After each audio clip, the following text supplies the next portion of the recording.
ரத்தினவாணி சமுதாய வானொலி வழங்கும்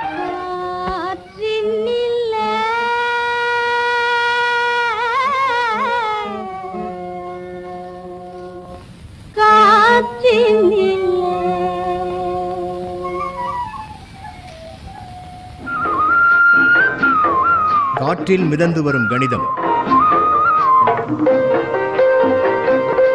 காற்றில் மிதந்து வரும் கணிதம் இந்திய அரசு அறிவியல் மற்றும் தொழில்நுட்பத்துறையின் ஓர் அங்கமான தேசிய அறிவியல் மற்றும் தொழில்நுட்ப தொடர்பியல் குழுமத்தின் ஆக்கம் ஊக்கம் ஆதரவுடன் ரத்தினவாணி சமுதாய வானொலி தயாரித்து வழங்கும் காற்றில் மிதந்து வரும் கணிதம்.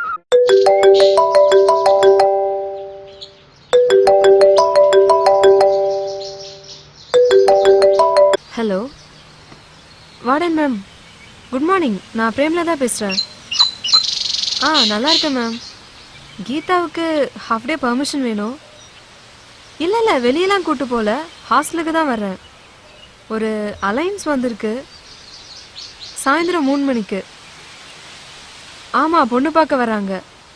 இல்லை தாம்பாலம் சீர்வரிசெல்லாம் எடுத்துகிட்டு வர மாட்டாங்க. புரியுது, ஹாஸ்டலில் பரபரப்பு வேணாம், சும்மா ஃப்ரெண்ட்லி விசிட் மாதிரி தான். அப்படியா? உங்கள் ஆஃபீஸ் ரூம்லேயே வச்சு பார்க்கலாமா? ரொம்ப தேங்க்ஸ் மேம். நீங்கள் வார்டன் மட்டும் இல்லை, கீதாவுக்கு அம்மா மாதிரி. சரி சரி, அம்மாவே தான். Thank you ma'am. மேம், கீதாட்ட சொல்லி வைங்க, அவள் பாட்டுக்கு ஜீன்ஸ் டிஷர்ட்னு வந்து நிற்க போகிறா. இல்லை பட்டு புடவெல்லாம் வேண்டாம், சிம்பிளாக சுடிதாரில் வர சொல்லுங்கள். துப்பட்டா முக்கியம். கல்யாணமா? அவங்க ஓகே சொன்னால் அடுத்த வாரமே முகூர்த்தம் தான். ஓ, thank you ma'am, thank you very much. என்ன பிரேமலதா மேடம், அதிசயமாக இருக்குது இந்த பக்கம். சண்முகனா, உங்கள் ஜவுளி கடையில் புது வெரைட்டிஸ் வந்திருக்கா? பட்டு புடவை, மேட்சிங் ப்ளவுஸ், வெட்டிங் ஷூட்டிங்ஸ் எல்லாம் வந்திருக்கு. எல்லாமே நியூ இயர் ஸ்பெஷல். ஆமாம், யாருக்கு கல்யாணம்? வேற யார் இருக்கா? கீதாவுக்கு தான். எல்லாமே நல்லபடியாக நடக்கும் மேடம். பல்க் ஆர்டர்னா எனக்கும் நிறைய இன்சென்டிவ்லாம் கிடைக்கும்ல. வாங்க, கடைக்கு எப்போ வர போகிறீங்க? மாப்பிள்ளை வீட்டுக்காரங்க இன்னைக்கு தான் அவளை பார்க்க வர்றாங்க. பிடிச்சிருச்சுன்னா சீக்கிரமே முகூர்த்தம் தான். உங்கள் தங்கச்சி பிடிக்கலன்னு யாராவது சொல்லுவாங்களா? கண்டிப்பாக இந்த சம்மந்தம் கிடைக்கும். உங்கள் ஆசீர்வாதம் பழிக்கட்டும். முதல் இன்விடேஷனே உங்களுக்கு தான். வரேன் சண்முகண்ணே, இப்போ நேராக மாப்பிள்ளை வீட்டுக்கு தான் போகிறேன். வரேன். எல்லாம் நல்லபடியாக நடக்கும் மேடம், போயிட்டு வாங்க.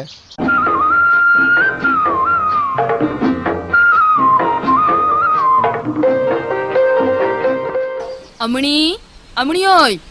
அக்கா வாங்க அக்கா. இன்னைக்கு தானே பொண்ணு பார்க்க போறீங்க. காலையிலேயே நீ வீட்டுக்கு வருவேன்னு பார்த்தேன். வரேன்னு தான் சொன்னேன், வேலை முடியலக்கா. இப்பதான் தண்டவாணிகிட்ட சொல்லிட்டு இருந்தேன், சிந்தாமணி அக்கா சங்கிலி வாங்கி வச்சிருப்பாங்க, ஒரு எட்டு போய் வாங்கிட்டு வந்துருக்கணுன்னு. அவ புது மாப்பிள்ளடி, உனக்கு எடுபடி வேலை பார்க்க அவனுக்கு ஏது நேரம்? அப்படி இல்லக்கா. சரி விடு, அதுதான் நானே கொண்டாந்துட்டேனே.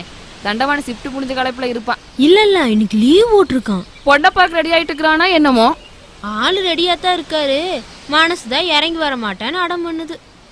என்னடி இந்த நேரத்தில் இப்படி கொண்ட தூக்கி போடுற?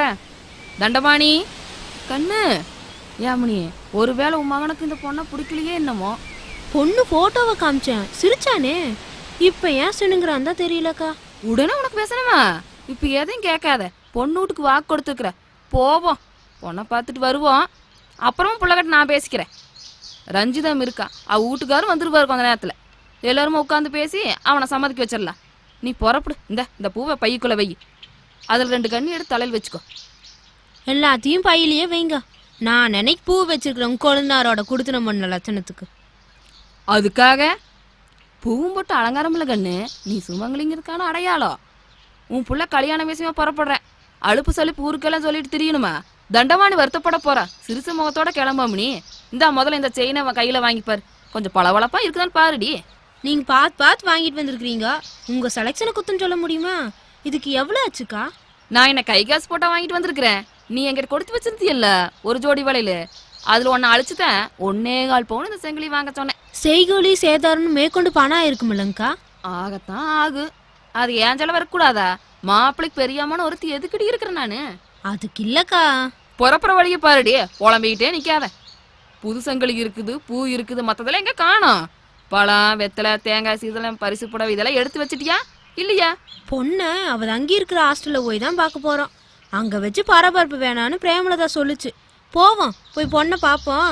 அச்சாரமா இந்த சங்கிலிய பொண்ணு கழுத்துல போட்டுட்டு வருவோம். சரிதானக்கா நான் சொல்றது? மா, இன்னைக்கு என்ன சாப்பாடு? அடடே, சிந்தாமணி பெரியமாவா? வாங்க பெரியமா. வா கண்ணு, நல்லா இருக்கிறியா? இருக்கேன் பெரியமா. ஆமா, நீங்க இங்க, அதுவும் இந்த வெயில்ல அதிசயமா இருக்குதே. உங்க அம்மா செயின் வாங்கி அற சொன்னா, அதான் வந்தேன். பாத்தியா, நல்லா இருக்குதா? ஐ, மைனர் செயினா? எனக்கு தானே. Thank you mummy. நீ படிக்கிற படிப்புக்கு மைனர் செய்யணும்னு தான் பாக்கி. நாய் கட்டுற சங்கிலி வாங்கிட்டு வர, வீட்டுக்குள்ளாரே உனக்கு கட்டி போட்டா தான் வெளி தெரு சுத்தாம ஒழுங்கா உட்காந்து படிப்ப. உங்க அண்ணன் ஜாமையே குறைப்ப. ஏண்டி சிடுசு இருக்கிற? பாவம் என் புள்ள. 18 பேப்பர் பாக்கி வச்சிருக்கானா உங்க அருமை மாவன். வெக்கமா இல்ல? என்ன நீங்களே கேளுங்கக்கா. ஏண்டி பஞ்சாயத்து வைக்க இதுவா நேரம்? நல்ல காரியமா புறப்படப்ப புள்ளகட்ட மல்லு கட்டிட்டு இருக்கிறீங்க. நல்ல காரியமாவா? எங்க? உங்க அண்ணனுக்கு கண்ணு பொண்ணு பார்க்க போறோம் கண்ணு. சொல்லவே இல்ல. ஏமா, 5 நிமிஷம் லேட்டா வந்திருந்தா என்னை விட்டுட்டு போயிருப்பியே. நல்ல காலம், நான் வந்துட்டேன். நீ எங்க புறப்பட்டு நிக்கிற? நல்லவனே, அது பொம்பளை பிள்ளைய தங்கி இருக்க ஹாஸ்டலு. அடடே, அப்ப கண்டிப்பா வந்தே ஆகணும். அடி ராஸ்கோலு. அடி புள்ளை கல்யாண ஆசை வந்துருச்சாமணி, அவனுக்கு சேர்த்து பார்த்துருவோம், ஒரே செலவா போயிருமில்ல. அப்படி சொல்லுங்க பெரியமா. அடே, போய் உங்க அண்ணனை ரெடி பண்ணி அனுப்பு. துள்ளறான். நல்லவனே, காக்கி யூனிஃபார்ம் உங்க அண்ணன் கண்ணில் விடாம மறைச்சு வைடா. மா, டிஃபன் கட்டி கொடுமா. அட என்ன கண்ணு, காக்கி டவுசர்ல வந்து நிக்கிறேன். அதானே. நான் டியூட்டிக்கு போகணும். என்னது? நீ லீவ் போட்டிருக்கேன்னு சொன்னாலே உங்க அம்மா. அதனால என்ன, கேன்சல் பண்ணிக்கலாம். லீவையா கல்யாணத்தையா? ரெண்டையும் தான் பெரியமா. கிறுக்கு வேலை, கிறுக்கு வேலை. என்ன கண்ணு இந்த நேரத்துல முரண்டு பிடிக்கிறேன்? கேக்குறாங்கல்ல. அந்த பொண்ணு வேணாமா. அதான் ஏங்குறேன். ஏற்கனவே பார்த்த பொண்ணுதான் வேணுமோ என்னமோ இல்லையானே? கொஞ்சம் சும்மா இருக்கிறியா? போய் ஒழுங்கா படிக்கிற வேலையை மட்டும் பார்க்கணும். 18 படி தாண்டணும்ல. எனக்கு பதில சொல்லு தண்டபாணி. ஏன் வேணாங்கிற? போட்டோ பார்த்தல? அந்த பொண்ணு ஃபோட்டோவில் வந்ததுமே எங்கள் ஃப்ரெண்ட்ஷிப்பை உடச்சிட்டாமா. இன்னும் வீட்டுக்குள்ளேயும் வந்துட்டா. ஐயோ, என்னடி சொல்றான் புள்ள?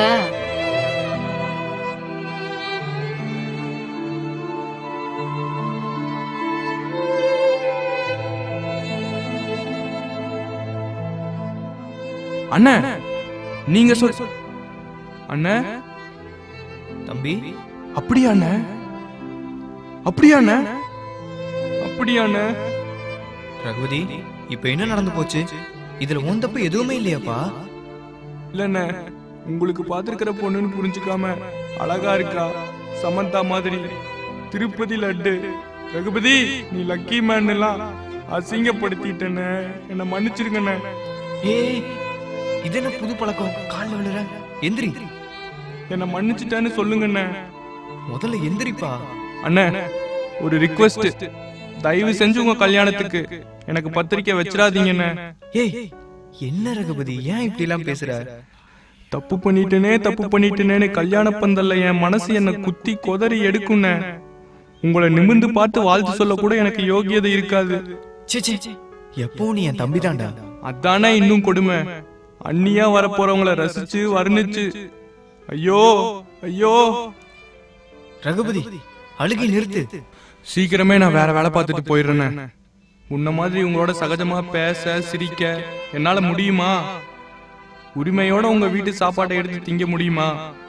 இத்தனை நாள் அம்மா சமைச்சு கொடுத்து அனுப்புனாங்க, இனிமே அண்ணி சமைச்சு கொடுத்து அனுப்புவாங்க.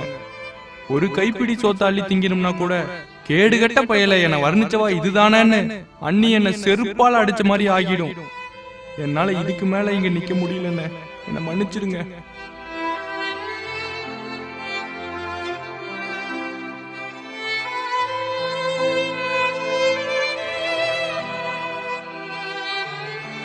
எனக்கு பார்த்துருக்க பொண்ணுன்னு தெரிஞ்சதும் அவசரப்பட்டு அவளை வர்ணிச்சிட்டோமேனு துடிச்சு போயிட்டான். முன்ன மாதிரி என்னோட பேச சிரிக்க தன்னால் முடியுமான்னு தவிச்சான். நான் கொண்டு வர சாப்பாட்டை உரிமையோடு எடுத்து திங்க முடியுமான்னு வேதனைப்பட்டான். இத்தனை நாள் அம்மா சமைச்சு அனுப்புனாங்க, இனிமே அண்ணி சமைச்சு அனுப்புவாங்க. ஒரு கைப்பிடி சோத்தை அள்ளி வாய்க்கிட்ட கொண்டு போறப்ப கேடுகட்ட பயலே, இந்த வாய் தான் அண்ணியை வர்ணிச்சதுன்னு செருப்பால் அடிச்ச மாதிரி ஆகிடுன்னு துடிச்சான். பாவமா ரகுபதி. பாவ ரகுபதி, அந்த மொரட்டு பலாப்பழத்துக்குள்ள இப்படி ஒரு முள்ளப்பூ மனசா? வாக்கு கொடுத்துட்டா, வாடா புறப்பட்டு போய் பொண்ணை பார்த்துட்டு வரலான்னு இருந்துட்டு போவியா? இத பாரு தண்டவாணி, 10 நிமிஷத்துல கார் எடுத்துட்டு வருவேன். தகலாறு பண்ணாம புறப்படும். ஆமா சொல்லிட்டேன். புறப்படு தண்டவாணி, பெரியம்மா சொல்றாங்கல்ல கண்ணு. 5 வருஷமா ரகுபதி நானும் அண்ணன் தம்பியா பழகுறோம். நட்பையும் தாண்டின உறவுமா. நடுவில் யாராலையும் விரிசல் விழுந்துடக்கூடாது. என்னைக்கும் ரகுபதி நம்ம வீட்டுக்கு வந்து போயிருக்கணும். நான் கொண்டு போகிற சாப்பாட்டை பகிர்ந்துக்கணும். அவனை ஒதுக்கி வச்சுட்டு என்னால் நிம்மதியாக குடித்தனம் பண்ண முடியாதுமா. விட்டுடு. ஏன ரகுபதி யாரு? ஆஃப்டர் ஆல் ஒரு ஃப்ரெண்டு. உங்களோட வேலை பார்க்குற ஒரு ஒர்க்கர். உனக்கு ஜூனியர். அப்படி இல்லை தம்பி. வீட்டுக்குள்ளே நீ, ஒர்க் ஷாப்பில் அவன், 2 பேருமே எனக்கு தம்பிங்க தான்டா. உன்னோட இருக்கிற நேரத்தை விட அவனோட இருக்கிற நேரம் தான் அதிகம். அவன் விலகி விலகி போனா எனக்கு வேதனை தான் ஜாஸ்தியாகும்டா தம்பி. யார் மனசு நோவக்கூடாதுன்னு தவிக்கிற. இப்படி ஒரு மவன் இருக்கானேன்னு எனக்கு பெருமையாக தான் இருக்கு. ஆனால் அதை கொண்டாட நேரம் தான் இல்லை. இப்போ பிரேமலதா வந்து நிற்குமே நம்மளை கூட்டிகிட்டு போகிறதுக்கு. எந்த முகத்தை வச்சுக்கிட்டு அந்த அம்மனி ஏறெடுத்து பார்க்கறது? அம்மா, எப்பவும் போல சிரிச்ச முகத்தோட வாக்கணுன்னு கூப்பிடலாம், பாசத்தோட பழகலாம். கண்ணு எம்மாடி, இவன் தண்டபாணி என்னமோ சொன்னான்னு. நான் வந்து 10 நிமிஷம் ஆச்சுங்க. மறுபடியும் பேசி பேசி மிஸ்டர் தண்டபாணி மனசு நோகடிக்க வேண்டாம். மிஸ்டர் தண்டபாணி, நீங்கள் டியூட்டிக்கு கிளம்புங்க. Sorry madam. ஐயோ, நல்ல விஷயத்துக்கு ஏன் சாரி கேட்குறீங்க? என் தங்கச்சியை கட்டிக்கலனா என்ன? உங்களுக்கு மனைவியாக வரப்போகிற எந்த பொண்ணும் எனக்கு தங்கச்சி தான். உங்கள் கல்யாணத்துக்கு முதலாளாக நான் வந்து நிற்பேன். எல்லா வேலையும் இழுத்து போட்டு செய்வேன். எச்சியில் கூட எடுப்பேன். நீங்கள் இப்போ புறப்படுங்க சார். தாயி, எவ்வளவு பரந்த மனசுமா உனக்கு. அம்மா நான் புறப்படுறேன். மேடம் வரேன். டேய் தண்டபாணி, நில்லுகண்ணு. நான் வரேம்மா. அம்மா, நீ உட்காருகண்ணு. வந்தபுல வாசலோட திரும்பி போயிடாத. காப்பி எடுத்துட்டு வரேன், குடிச்சிட்டு கிளம்புவியாமா? இருந்து சாப்பிட்டே போகிறேன். இப்போ நான் சம்மந்தி இல்லையே, விருந்தாளி தானே. டிஃபனும் சேர்த்து எடுத்துட்டு வாங்க. நீங்கள் பேசிகிட்டு இருங்க, நான் போய் காப்பி கலந்து எடுத்துகிட்டு வரேன். தாயி. சரி சரி, என்ன பேசுறது எப்படி பேசுறதுன்னு மருகி மருகி நிற்காதீங்க. நான் அப்படியே ஒதுங்கி போயிட மாட்டேம்மா. அடுத்த வேலையை பார்க்கலாமா? முதல்ல சாப்பிடு, அப்புறம் பார்க்கலாம் அடுத்த வேலைய. நீங்கள் உட்காருங்க. ஆமாம், ஊரில் உங்கள் அண்ணன் ஒருத்தர் இருக்காருன்னு சொன்னீங்களே, அட்ரஸ் கூட கொடுத்தீங்களே. அதுக்கு என்ன இப்போ? கல்யாணம் தான் கூடி வரலையே. தாய் மாமன் காப்பு கட்ட இப்போ என்ன அவசரம்? போய் கூப்பிட்டா மட்டும் உடனே வந்துட போறாரா? அந்த கிழக்கு சீமையில பூத்த பாச மலரு. சீர் செய்ய மட்டும்தான் தாய் மாமா வரணுமா? உங்களுக்கு சேர வேண்டிய ஆசையை ஒப்படைக்கணும்ல, ஒப்படைக்க வைக்கிறேன். என்னமோ அன்னைக்கு ஒரு ஆத்தா மேல சொன்னேன், அண்ணன் ஒருத்தர் இருக்காரு ஆனா பேச்சுவார்த்தை இல்லைன்னு. விட்டு தள்ளுதாயி. அவர் ஒன்றும் உங்களுக்கு பிச்சை போட வேண்டியது இல்லைம்மா. பூர்வீக சொத்துல பொம்பளை பிள்ளைகளுக்கு உரிமை இருக்குன்னு சட்டம் வந்துருச்சு.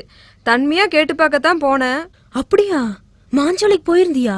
எங்க அண்ணனை பாத்தியா கண்ணு? நல்லா இருக்காரா? நடமாட்டெல்லாம் ஓயிலே இல்ல. ஐயோ அண்ணே. நீங்க இப்படி துடிக்கிறீங்க. அவர் என்ன கெத்தா பேசினார் தெரியுமா?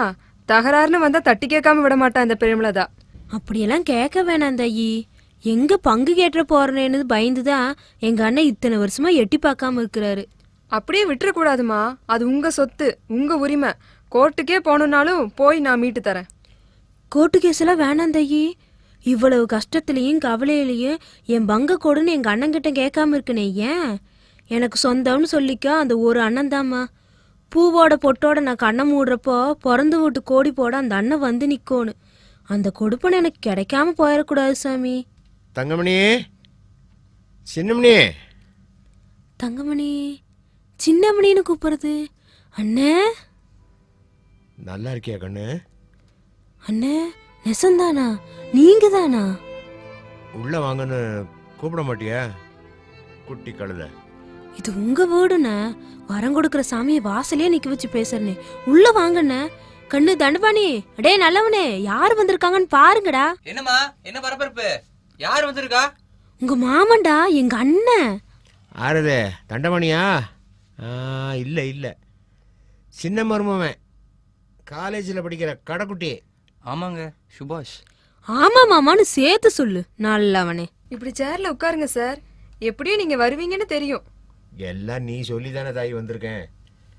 இந்த சின்னமணி, என்ன யோசனை? குட்டி கழுத, முதல்ல இந்த பைய புடி. உனக்கு பிடிச்ச அதிரசம், காராசேவு, சீனி மிட்டாயி, கிளுகிழுப்ப, நடவண்டி இதெல்லாம் லாரியில வருதா மாமா? வாய பாரு. மாமாவுக்கு தண்ணி கொண்டு வந்து கொடுடா. அப்புறம் உட்கார வச்சுட்டேன். உடனே பட்டினி போட்டுற மாட்டேன். எப்பப்பா, இத்தனை வருஷமா இந்த பாசத்தை எங்கதான் தேக்கி வச்சிருந்தியோ? சின்ன மருமவனை தேக்கி வச்சா பாசம் தானா படறத்தாம்பா செய்யும். என் மனசில் இருந்த பாசம் இப்போ தான் விலகி இருக்கு. இந்த சின்னமணி, இதை வாங்கு, பத்திரமா வச்சுக்கோ. என்னென்ன? சொன்னன கண்ணு பத்திரம்னு. உன் பங்கு நஞ்சை புஞ்சை எல்லாம் சர்வே நம்பரோட பதிஞ்சு வச்சிருக்கேன். கொடுத்துட்டேன் தாயி. அம்மனியே நீ தான் ஜாட்சி. இதை கொடுக்கதான் படியேறி வந்தாங்களாம்மா? என்ன பார்க்கணும் தவிச்சு வரலையா? கேட்டு சொல்லுதாயி.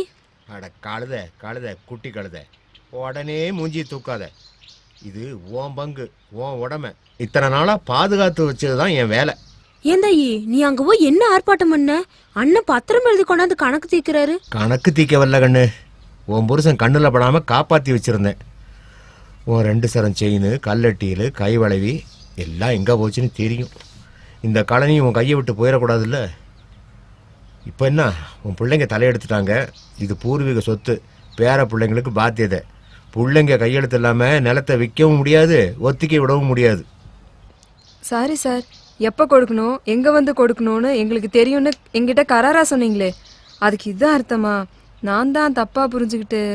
பரவாயில்ல அம்மனி, எங்கள் சின்னமணி அனுப்பிச்சு தான் நீ வந்தேன்னு நான் எப்படி நம்புறது? நீ மாப்பிள்ளை ஏவி விட்ட ஆளாக இருந்தா நாங்களும் கொஞ்சம் எச்சரிக்கையாக இருக்கணுமில்ல. எப்படியோ நீங்க வந்து சேர்ந்தீங்களே, எனக்கு அதுவே போதுண்ணே. பத்திரத்தை நீங்களே வச்சுக்கோங்க. 20 வருஷமா உன் நிலத்துல பயிர் வச்சு மகசூல் பார்த்து பணத்தை ஃபிக்ஸட் டெபாசிட்டில் போட்டு வச்சிருக்கேங்கண்ணு. தண்டமணி கல்யாணத்தை ஜாம் நடத்து. என்ன பெரியவன் கல்யாணத்துக்கு தான் வர முடியாமல் போச்சு. படியேறி வந்து பத்திரிக்கை வச்சனே அண்ணா, உங்களுக்கு மனசு தவிச்சிருக்கோம். அந்த புண்ணியவதி தடுத்திருப்பாங்க, அதுவும் தெரியும். அதுக்காக சரச கல்யாணத்துக்கு தகவல் கூட சொல்லாம விட்டுட்டீங்க பாருங்க. அதுல எனக்கு வருத்தம் தானே. உனக்கு அந்த வருத்தம். பெரியவன் கோசலத்துக்கு என் மகளை கொடுக்கணும்னு தீர்மானம் பண்ணியிருந்தேன், அது முடியலையேன்னு எனக்கு அந்த வருத்தம். சொத்து பத்து கையை விட்டு போயிருமேன்னு அந்த மகராசி குறுக்க விழுந்து தடுத்தா. அது மட்டுமா, அவங்க அண்ணன் மகனுக்கு சரசுவை கட்டி வச்சு உறவை கெட்டிப்படுத்திட்டாங்களே, அதுவும் தெரியும். அண்ணன் ஆஸ்தி பாஸ்தி அத்தனை வந்து சேருமே மகளுக்கு. பேராசக்காரி. அம்மா சாப்பாடு ரெடி. சின்ன மருமனே, சமைக்கலாம் தெரியுமா? இவ்வளோ பொறுப்பா உனக்கு? உன் பொண்டாட்டி கொடுத்து வச்சோப்பா. சாப்பிட வாங்க மாமா. எடுத்து வைராசா. சின்னமணி, 2 ஏக்கர் நஞ்சை, 2 புஞ்சக்காடு. நஞ்சையில் ஒரு போகம் நெல், ஒரு போகம் கடலைக்காய் போட்டேன். மண்ணை மலடாக்காமல் போட்டுட்டு வந்த கண்ணு. இனிமேல் ஓம்பாடு, உன் பிள்ளைங்க பாடு. காடு கலனையை பொறுப்பாக பார்த்துக்க. அப்போ தான் இந்த அண்ணன் இருக்க திசையை எட்டி பார்ப்பீங்க. வரோண்ண, இனி வரப்போக இருப்போம். வெள்ளாமைய நீங்களே தொடர்ந்து பார்த்துக்குங்க. எங்களுக்கு என்ன தெரியும் விவசாயத்தை பற்றி? தெரிஞ்சுக்க, பிள்ளைங்களும் தெரிஞ்சுக்கணும். முதல்ல அரிசி எப்படி வருது, நெல் எங்கே விளையுதுன்னு தெரியுமா உன் பிள்ளைங்களுக்கு? காலேஜில் படிக்கிறான கடைக்குட்டி. சின்ன மருமனை, அரிசி எங்கேருந்து வருது தெரியுமே மாமா, நம்ம சேட்டங்கடியிலேருந்து. அப்படி இருக்கு காலம். திங்கிற சோறு எங்கே விளையுதுன்னு தெரியாமல். உட்கார் சின்ன மருமனை, சாப்பிட்டுக்கிட்டே சொல்கிறேன். சரி மாமா. நிபுணர் விளக்கம் வழங்குவோர் கணித பேராசிரியை சங்கீதா.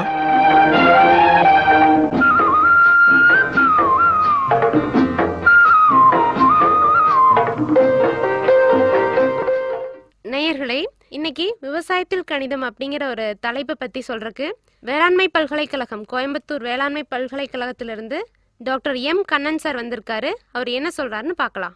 வணக்கம் நேயர்களே, என்னுடைய பெயர் முனைவர் எம் கண்ணன், பேராசிரியர் மற்றும் தலைவர், மலரியல் துறை, தமிழ்நாடு வேளாண்மை பல்கலைக்கழகம், கோவை. இன்றைய தினம் நமது விவசாயத்தில் கணிதம் என்ற தலைப்பில் சிறிய விளக்கங்களை நான் கூற இருக்கின்றேன். விவசாயம் என்பது ஒரு மிகப்பெரிய நம்மளுடைய நாட்டின் முதுகெலும்பான ஒரு தொழில். இந்த தொழிலில் ஆர்வம் காட்டி நமது உற்பத்தியை பெருக்கினால்தான் நமது இந்திய நாட்டில் வாழும் அனைத்து மக்களுக்கும் நமது உணவு பற்றாக்குறையை தீர்க்க முடியும். நமது உணவு பற்றாக்குறையை தீர்த்தால்தான் மக்கள் நிம்மதியுடன் வாழ முடியும். இந்த உற்பத்தியை பெருக்குவதற்கு நீங்கள் விவசாயத்தில் கணித முறையை கண்டிப்பாக பயன்படுத்த வேண்டும். முக்கியமாக இப்போ விவசாயத்தினை எடுத்துக்கொண்டிங்கன்னா, முக்கியமாக தோட்டக்கலை துறையில், இன்றைய தினம் தோட்டக்கலை துறையில் பார்த்திங்கன்னா, தோட்டக்கலையில் பழங்கள், காய்கறிகள், இதர வாசனை திரவிய பயிர்கள், மலர் பயிர்கள், மற்றும் பார்த்திங்க அப்படின்னா மருந்து பயிர்கள். இப்போ இந்த மாதிரி நிறைய பயிர்களை வந்து நம்ம சாகுபடி பண்ணுறோம். ஒரு விவசாயி தன்னுடைய தோட்டத்தில் வந்து எந்த விவசாயம் பண்ணணும்னு அப்படிங்கன்னா பார்த்திங்கன்னா ஒரு ஒரு கணிதம் இல்லாமல் வந்து அவங்களால விவசாயம் பண்ண முடியாது. ஏதோ எடுத்தோம் கவித்தோம்னு சொல்லிட்டு நம்ம விவசாயம் பண்ணாமல் ஒரு ஒழுங்குமுறையுடன், ஒரு அளவு, ஒரு நெறியுடன் விவசாயத்தை வந்து நம்ம பண்ண வேண்டும். இப்போ உதாரணத்துக்கு எடுத்துக்கிட்டிங்க அப்படின்னா, இப்போ நீங்கள் பழமரங்கள் நடுறீங்க, தோட்டத்தில் பழமரங்கள் நடுறோம், தென்னை மரம் நடுறோம், எல்லாம் எடுத்துக்கிட்டிங்கன்னு பார்த்தீங்கன்னா, இப்போ உதாரணத்துக்கு தென்னை மரமே நீங்கள் எடுத்துக்கிட்டிங்கன்னு வச்சுக்கோங்களேன். இப்போ தென்னை மரம் எடுத்தோன்னா ஒரு ஏக்கருக்கு வந்து இத்தனை நாற்றுக்கள் தேவைப்படும் என்று நமக்கு கணக்கு இருக்கிறது. இப்போது ஒரு ஏக்கர் அப்படின்னா எவ்வளவு? நம்ம ஏக்கர் நம்ம சொல்கிறோம். உங்களுக்கு வந்து அது ஏக்கர்னா எத்தனை சதுர அடிங்க, எத்தனை வந்து சதுர மீட்டர் அப்படின்னு கேட்பீங்க. ஒரு ஏக்கர் அப்படிங்கிறது 4000 சதுர மீட்டர். ஒரு ஏக்கருக்கு எவ்வளவு சதுர அடி அப்படின்னு அடுத்த கேள்வி நீங்கள் கேட்பீங்க. ஒரு ஏக்கருக்கு 43,560 சதுர அடி வேணும். எப்போது சில பேர் சொல்லுவாங்க, ஏக்கர் நம்ம சொல்கிறோம், சதுர அடின்னு சொல்கிறோம், சதுர மீட்டர்னு சொல்கிறோம். ஒரு சிலர் பார்த்திங்கன்னா சென்ட்டுன்னு சொல்லுவாங்க. அப்படின்னா ஒரு சென்ட்டுனா எவ்வளோ சார், ஒரு ஏக்கருக்கு எத்தனை சென்ட் வரும் அப்படின்னு கேட்டிங்கன்னா அதுக்கு ஒரு கணக்கு இருக்குது. அதாவது ஒரு ஏக்கருக்கு வந்து பார்த்திங்கன்னா சென்ட் கணக்கில் பார்க்கும்பொழுது 100 சென்ட் வரும். 100 சென்ட் சேர்ந்தது தான் வந்து ஒரு ஏக்கர். அதே மாதிரி ஹெக்டர்னு சொல்லிட்டு ஒரு அளவு இருக்கிறது. விவசாயத்தில் வந்து பார்த்திங்கன்னா ஹெக்டர் அப்படின்னு சொல்லுவாங்க. அது உலக அளவில் பார்த்திங்கன்னா ஹெக்டர் அப்படிங்கிற அந்த முறையை தான் வந்து எல்லாருமே பயன்படுத்துகிறாங்க. ஒரு ஹெக்டருக்கு வந்து 2.5 ஏக்கர்னு சொல்லுவாங்க. அப்போது ஒரு 2.5 ஏக்கர்னு சொல்லுவாங்க. அதே மாதிரி ஒரு ஏக்கருக்கு 4000 சதுர மீட்டர், ஒரு சென்ட்டுக்கு 40 சதுர மீட்டர், 100 சென்ட் சேர்ந்தது ஒரு ஏக்கர். ஸோ இது எல்லாமே அளவு தான். இப்போ இந்த அளவில் உள்ள ஒரு நிலப்பகுதியில் வந்து நம்ம உழுது ஆழ உழுவ வேண்டும். இப்போ ஆழ உழுவுன்னு சொன்னால் எத்தனை அடிக்கு சார் உழுவணும் அப்படின்னு நீங்கள் கேட்பீங்க. இப்போ வந்து முதல் முறையே அந்த ஒரு நம்ம தோட்டத்தில் வந்து வருஷம் அல்லது 6 மாதத்துக்கு ஒரு முறை நம்ம வந்து வெள்ளாமை பண்ணிகிட்டே இருப்போம். ஒரு பயிர் போட்டு மறுபடியும் அந்த பயிர் எடுத்துகிட்டு திரும்ப வேறு பயிர் போடுவோம். இப்படி பண்ணும்போது பார்த்திங்கன்னா ஆழ உழுவ வேண்டும் அப்படின்னா குறைஞ்சது வந்து பார்த்திங்கன்னா ஒரு 2 அடி ஆழம் வந்து நம்ம வந்து நிலத்தை உழுவ வேண்டும். மேலாப்பில் நீங்கள் உழத்தை உழுதுனீங்கன்னா அந்த வேர் பகுதி, செடியினுடைய வேர் வந்து ரொம்ப ஆழத்தில் போக முடியாது. அப்போது செடி நன்றாக வேர் விட்டு நன்றாக அடி வரைக்கும் போகணும் அப்படின்னா நீங்கள் ஆரம்பத்திலே நன்றாக நிலத்தை உழுவ வேண்டும். குறைந்தது 2 அடி ஆழத்தில் நீங்கள் உழுவ வேண்டும். சரிங்க. இப்போ ஒரு சில பயிர்கள் வந்து குழி எடுத்து தான் நம்ம வந்து பயிரை நடுறோம். முக்கியமாக வந்து மரஜாதின்னு சொல்லுவாங்க, மரப்பயிர்கள் பார்த்திங்கன்னா பழமரங்கள், தென்னை, வாழை போன்ற பல மரங்கள்லாம் பார்த்திங்கன்னா குழி எடுத்து தான் நம்ம வந்து நடணும். அப்போ குழி எடுக்கணும் எப்படி சார், எத்தனை அடிக்கு ஒரு குழி எடுக்கணும், ஒரு குழியின் அளவு எவ்வளவு அப்படின்னு நீங்கள் கணக்கு பார்த்தீங்கன்னா, ஒரு குழி உதாரணத்துக்கு தென்னை எடுத்துக்கணும் வச்சுங்களேன். தென்னை மரம் நடணும் அப்படின்னா ஒரு குழி வந்து பார்த்திங்கன்னா 3 அடி நீளம், 3 அடி அகலம், 3 அடி ஆழம் இருக்க வேண்டும். இவ்வளோ பெரிய குழி எடுத்து இந்த குழியில் வந்து நீங்கள் மற்ற வந்து மேல் மண், மணல், அப்புறம் தொழு உரம் இதெல்லாம் போட்டு முக்கால்வாசிக்கு நிரப்பி அப்புறம்தான் வந்து அந்த தென்னை மரத்தை நட வேண்டும்.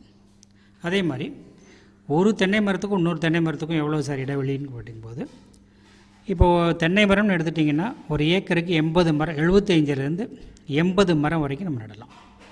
அது எப்படி கணக்கு வரும்னு பார்த்திங்கன்னா, ஒரு தென்னை மரத்துக்கும் இன்னொரு தென்னை மரத்துக்கும் குறைந்தது 25 அடி இடைவெளி இருக்க வேண்டும்.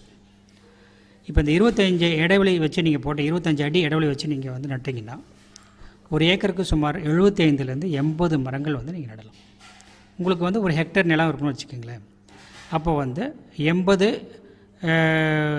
ஒரு ஏக்கருக்கு 80 மரம் நீங்கள் ஒரு ஏக்கருக்கு நடலாம். அப்போ ஒரு ஹெக்டருக்கு பார்த்திங்கன்னா கணக்கு பார்த்திங்கன்னா 200 மரங்கள் நடலாம். அது 2.5 பெருக்குனிங்கன்னா 200 மரங்கள் வரும். அப்போ ஒரு ஹெக்டருக்கு 200, ஒரு ஏக்கருக்கு 80, அரை ஏக்கருக்கு 40, 1/4 ஏக்கருக்கு 20, இந்த மாதிரி தான் நம்ம கணக்கு போடணும். இதே வீட்டு தோட்டங்களில் வந்து நீங்கள் வந்து தென்னை மரங்கள் மற்ற பழ மரங்கள் நடுறதா இருந்ததுன்னா, பொதுவாக வீட்டு தோட்டங்களில் உங்களுக்கு இவ்வளோ இடைவெளி கொடுத்து நடக்கூடிய ஒரு இடம் வந்து வசதி நமக்கு இருக்காது. அதனால் இந்த 25 அடிக்கு பதிலாக ஒரு 20 அடியோ, ஒரு 15 அடியோ அல்லது 20 அடியோ கொடுத்து நம்ம தென்னை மரங்களை நட்டுக்கலாம். பழமரங்கள்லாம் நடும்போது குறைந்தது வந்து ஒரு 12 அடியிலேருந்து ஒரு 15 அடி வரைக்கும் நம்ம நடணும். வாழை போன்ற மரங்கள் நீங்கள் நடும்போது குறைந்தது 6 அடி இடைவெளி அல்லது 7 அடி இடைவெளி. 6 அடி இடைவெளி வந்து குறைந்தபட்சம். நீங்கள் 7 கூட போடலாம். சில மரங்கள்லாம் பெருசாக வரும், அந்த மாதிரி மரங்களை வந்து நீங்கள் 7 அடியில் போடலாம். சில சாதாரண ரகங்களுக்கெலாம் வந்து 6 அடி, ஒரு மரத்துக்கு மரம் வந்து 6 அடி இடைவெளி விட்டு நீங்கள் நடலாம். இதெல்லாம் வந்து இப்போ மரஜாதி பயிர்கள் சொன்னேன், மற்றது சொன்னேன். இப்போ இதே காய்கறி பயிர்கள் இருக்குது, அதில் இதர பயிர்கள் இருக்கும் பார்த்திங்கன்னா, அதுக்கு விதை இருக்குன்னு வச்சுங்களேன். இப்போ விதையை போட்டு நம்ம நடுறோம். விதையை வந்து இப்போ ஃபஸ்ட்டு வந்து நம்ம நாற்றங்காலில் போடுவோம், அந்த நாற்று உண்டாக்குவோம். அந்த நாற்று எடுத்து நம்ம வந்து நிலத்தில் வந்து திரும்ப டிரான்ஸ்பிளான்டிங் சொல்லுவாங்க, அதை நடுவோம். எடுத்து நடணும். ஒரு மாதம் அல்லது 25 நாள் அல்லது 30 நாள் வந்து நம்ம வந்து இந்த நர்சரின்னு சொல்லக்கூடிய அந்த நாற்றங்காலில் வச்சுருப்போம். அப்புறம் 25-30 நாள் கழுத்து எடுத்து அந்த நாற்றை பிடுங்கி வயலை நடுவோம். இந்த வயலை நடும்போது வயல் நடும்போதும் அந்த ஒவ்வொரு நாற்றுக்கும் ஒரு இடைவெளி விடணும். உதாரணத்துக்கு தக்காளி, கத்திரி, மிளகாய், இப்போ வந்து காய்கறி பயிர்கள்லாம் இருக்குது. இந்த தக்காளி, கத்திரி, மிளகாய் நீங்கள் எடுத்து நடும்போது அதாவது அதை வந்து என்ன பண்ணுறோம், பார் மாதிரி வந்து நிலத்தை வந்து உழுவாங்க. பார், அந்த பாருக்கு பார் இடைவெளி வந்து 60 சென்டிமீட்டரும், செடிக்கு செடி இடைவெளி வந்து 30 சென்டிமீட்டர் அல்லது 45 சென்டிமீட்டர் இடைவெளி விட்டு தான் நம்ம நடணும். இந்த பார் இடைவெளியில் வந்து நம்ம தண்ணியை வந்து பாய்ச்சுவாங்க. வாய்க்காலில் வந்து வாய்க்கால் மாதிரி இருக்கும், அதில் தண்ணி பாய்ச்சுவாங்க. அதில் வந்து இந்த செடி வந்து நல்லா வளர்ந்துடும். அந்த பார் நடுக்கும்போது ரிட்ஜுன்னு சொல்லுவாங்க. அந்த பார், அந்த பாரினுடைய ஒரு சைடில் வந்து நடுவாங்க. அப்படியே வந்து உரங்கள்லாம் வந்து அது சைட்லேயே போட்டுப்பாங்க. அதே மாதிரி நீங்கள் நாளைக்கு வந்து ஒரு ஏக்கரில் வந்து தக்காளி நடுறீங்க அல்லது கத்திரி நடுறீங்கன்னா, 1 ஏக்கர் தக்காளிக்கு எவ்வளவு வந்து நம்ம வந்து உரம் இட வேண்டும், தொழு உரம் எவ்வளோ இட வேண்டும். இப்போ 1 ஏக்கர் வந்து நான் சொல்லிட்டு இருந்தேன். இப்போ தக்காளி நாற்று, கத்திரி நாற்று இதெல்லாம் நடக்கும்போது 4000 சதுர மீட்டரில் நீங்கள் நடணும். இந்த 4000 சதுர மீட்டருக்கு இடைவெளி வந்து 60 சென்டிமீட்டருக்கு 45 சென்டிமீட்டர் அல்லது 60 சென்டிமீட்டருக்கு 30 சென்டிமீட்டர் இடைவெளியில் நம்ம நாட்டுக்கு நடணும்.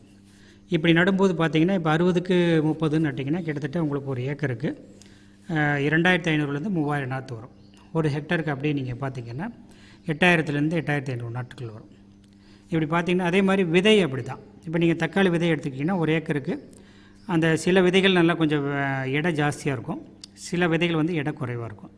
இப்போ உதாரணத்துக்கு இப்போ நீங்கள் கத்திரி விதைன்னு எடுத்துக்கிட்டிங்கன்னா ஒரு ஏக்கருக்கு வந்து கிட்டத்தட்ட உங்களுக்கு வந்து 250லேருந்து 300 கிராம் விதை தேவைப்படும்.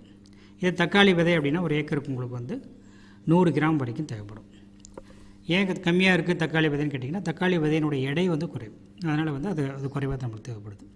அது மாதிரி வெண்டை விதைன்னு எடுத்துட்டிங்கன்னா அது கொஞ்சம் எடை வந்து அதிகமாக இருக்கும். இப்போ வெண்டை விதை பார்த்திங்கன்னா உதாரணத்துக்கு ஒரு ஏக்கருக்கு வந்து ஒரு 3 கிலோலேருந்து 4 கிலோ வரைக்கும் தேவைப்படும் ஒரு ஏக்கருக்கு. அது மாதிரி ஒவ்வொரு விதைக்கும் விதை அளவுன்னு ஒன்று இருக்கிறது. அந்த விதை அளவு வந்து தகுந்த மாதிரி தான் நம்ம நிலத்தில் வந்து அதை சாகுபடி செய்யும். அப்போ பார்த்திங்கன்னா எப்படி நீங்கள் எடுத்துக்கிட்டிங்கன்னு கேட்டாலும், விவசாயத்தில் வந்து ஒரு கணக்கு வழக்கு இல்லாமல் வந்து விவசாயம் செய்யவே முடியாது. அதே மாதிரி நம்ம செலவு செய்யக்கூடிய வருமானம், அது செலவு செய்யக்கூடிய தொகை, அந்த தொகைக்கு இருக்கக்கூடிய வருமானம், எவ்வளோ செலவு செய்கிறோம், அதுலேருந்து எவ்வளோ நமக்கு வருமானம் வருது, அப்புறம் நமக்கு இதில் வந்து எவ்வளோ லாபம் வருது, எல்லாமே ஒரு கணக்கு இருக்குது. அதனால் கணக்கு வழக்கு இன்றி விவசாயம் செய்ய முடியாது.